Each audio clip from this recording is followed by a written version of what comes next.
America Iran को अपना गुनहगार बताने में लगा है, जैसे नीरज बताया। इसी वजह से उसने पश्चिम एशिया में अपने 300 और सैनिक रवाना कर दिए। ये सैनिक इजराइल नहीं जाएंगे, बल्कि इजराइल के अलावा पश्चिम एशिया के बाकी देशों में तैनात होंगे। इससे पहले अमेरिका ने अपने सैनिकों को आदेश दिया था कि उन्हें भी किसी भी वक्त पश्चिम एशिया रवाना किया जा सकता है।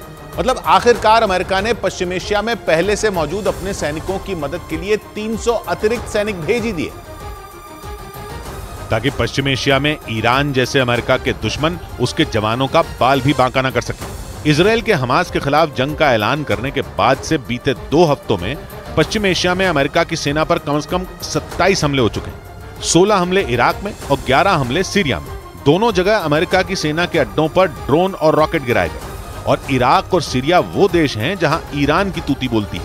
इराक तो ईरान का पड़ोसी है, जहां ईरान कई लड़ाकों का समर्थन करता है और वो लड़ाके ईरान के इशारे पर काम करते हैं। वहीं सीरिया ठहरा ईरान का दोस्त। यही वजह है कि अमेरिका ईरान पर भड़का हुआ है। उसका कहना है कि ईरान उस पर हमले करवा रहा है।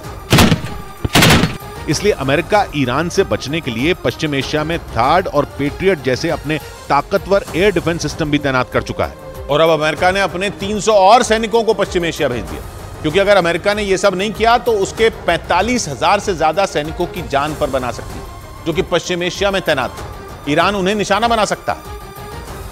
और अगर पश्चिम एशिया में अमेरिका की सेना ही ढेर हो गई तो ईरान का वहां राज करने का सपना पूरा हो जाएगा।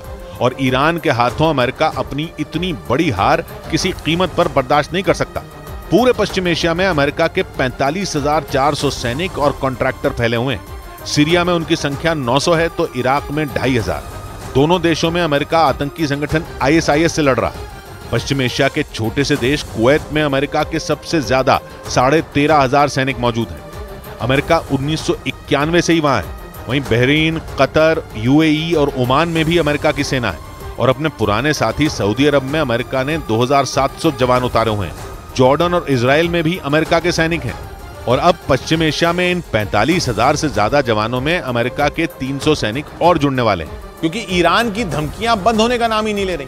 वो बार बार कह रहा है कि इजराइल के गाजा पर हमलों का बदला पूरा पश्चिम एशिया मिलकर लेगा। बल्कि अमेरिका की इस तैनाती का ऐलान करते ही ईरान ने फिर अमेरिका को धमकी दे दी। और ईरान के रक्षा मंत्री ने ताल ठोककर कहा कि अमेरिका को युद्ध में इजराइल का साथ देने की बहुत बड़ी सजा मिलेगी। उन्होंने धमकी दी कि अगर इजराइल की लड़ाई तुरंत नहीं रुकी तो उसका साथ देने वाले एक एक देश को अंजाम भुगतना पड़ेगा। ईरान ने यूरोप को लपेटे में ले लिया। यूरोप के ब्रिटेन, फ्रांस और जर्मनी जैसे बड़े और अमेरिका के दोस्त देश भी इजराइल के साथ हैं। इसलिए ईरान ने उन्हें चेताया कि यूरोप के देश समझ जाएं, कहीं ऐसा ना हो कि उन्हें भी दुनिया के मुसलमानों का गुस्सा झेलना पड़े।